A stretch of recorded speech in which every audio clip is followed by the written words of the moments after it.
Walk into any gym on a heavy day, and you'll eventually see it. The biggest guy in the room sets up on a lift, grinds, and walks away from it. Then some lean, plain, forgettable-looking man steps up to the same weight and picks it up like it's nothing. Everybody feels it. Something doesn't add up. More muscle is supposed to mean more strength. Bigger engine, more power. That's the deal every man thinks he signed up for the first time he touched a weight. The Navy SEALs figured out a long time ago that the deal doesn't hold up. The muscle you can see was never the whole story of how strong a man actually is. And once you understand what the rest of the story is, you can get more out of the body you already have. So if strength doesn't just live in the muscle, then where does the rest of it come from? Here's something SEALs pass around in the worst hours of their training. When your mind is screaming that you're finished, you're nowhere near actually finished. You've still got a lot left in the tank. You'll hear it put as a hard number, like you're only at 40%. Don't take the number too seriously. It's more barracks legend than lab result, but the idea underneath it is real, and it's one of the most important things almost no one gets told about their own body.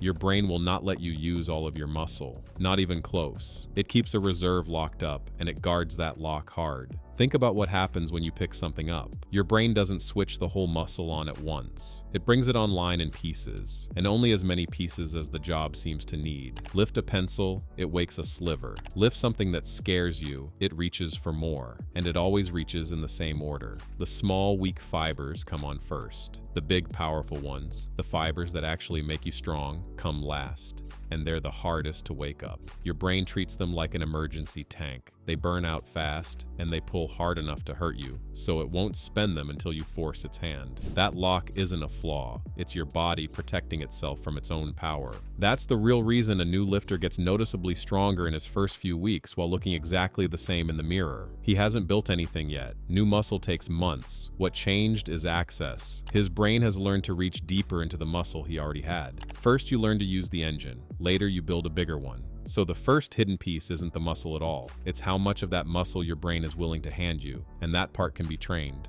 The lock can be picked, which leads to something stranger. Train one arm hard for a few weeks. Load it, work it, wear it out, and leave the other arm completely alone. Never touch it. Something happens that shouldn't be possible. The arm you never trained gets stronger anyway. It never lifted a thing. The muscle in it did no work. But strength shows up in it anyway, because what you were really training was never trapped inside the arm. It lived in your brain. When you drill a heavy lift, the thing that improves most is the instruction, the pattern of signals your nervous system fires to run that movement. And that instruction doesn't belong to one limb. So when the other arm finally tries, the blueprint is already written, sitting there, ready to go. Strength, it turns out, is partly a skill, a signal you get better at sending. It's why two men with the same exact muscle can be worlds apart under a bar. One has practiced the movement until the signal is sharp and complete. The other is still fumbling for the switch. The stronger man isn't just more muscular. He's more coordinated, more efficient, better at pouring everything he has into one direction at one moment. Muscle is the raw material. The signal is what actually turns it into force. Now hold on to that, because it raises an obvious question.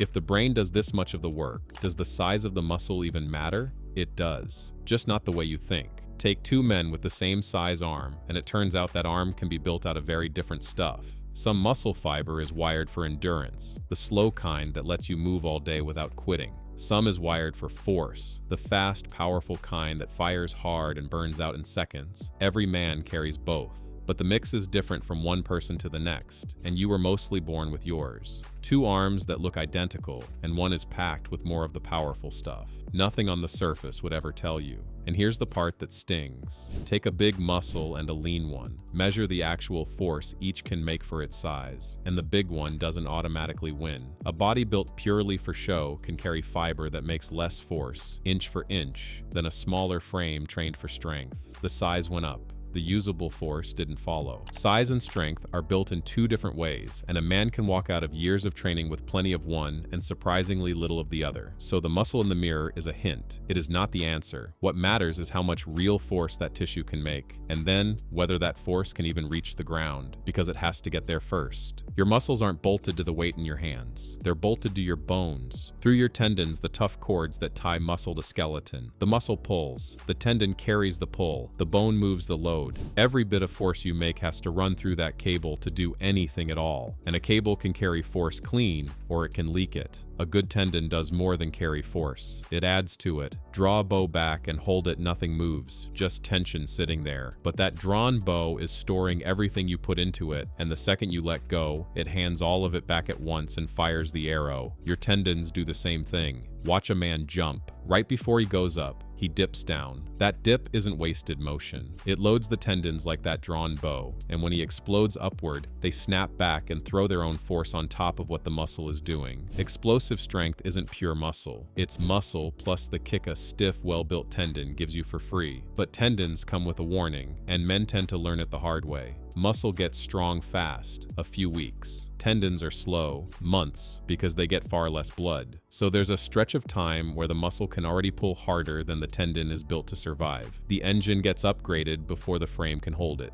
That's exactly when something tears. It's the best reason there is not to rush the weight up. So force gets made in the muscle, spent by the brain, and carried by the tendon. And there's one last thing standing between all of that and the weight, and almost nobody thinks about it: the shape of your skeleton. Two men, same muscle, same tendons, same signal, and one outlifts the other, and neither of them is doing anything wrong. The difference is leverage, and they were born into it. Your muscles don't move weight directly. They pull on bones, and bones swing around joints like levers. And anyone who's ever used a wrench knows that where the force sits on the handle changes everything. Grip it up near the head, and a stuck bolt won't move. Grip it out at the end, and it turns easy. Your body is built out of levers like that. Every tendon attaches to a bone some distance from the joint, and that distance is your grip on the handle. Some men are born with attachments set a little farther out, the long end of the wrench, and they move the same weight with less effort their whole lives. Others are set closer in, and they fight for every rep. That's the ordinary-looking guy who lifts something absurd, and everyone says he's stronger than he looks. He might not be. He was just handed a better lever. And it runs the other way too. Men who train hard, build real muscle, and still grind on lifts that should be easy. Not because they're weak, because their frame dealt them a worse hand. So put the whole thing together. Real strength isn't the muscle you see. It's how much of that muscle your brain will unlock. How sharp the signal is that fires it. What kind of fibers the muscle is actually built from. How cleanly your tendons carry the force and the leverage you were born with. The muscle you can see is one part of a much bigger machine. So what do you actually do with any of this? If your brain is the thing holding the reserve back, then getting stronger is mostly about teaching it to let go, and there are real ways to do that. It starts with lifting heavy. Your brain only reaches for the powerful fibers when the weight leaves it no choice, so give it no choice. Work in a range you can only move a handful of times, heavy enough that 3 or 4 reps is honest, grinding work. That's the load that forces your brain to open the reserve. Lightweight for high reps has its place, but it never makes that demand. Then push every rep like you mean it. Fast, hard, everything you've got, even when the bar barely moves. Your nervous system learns to fire everything at once when you try to move explosively, whether or not the weight actually goes fast.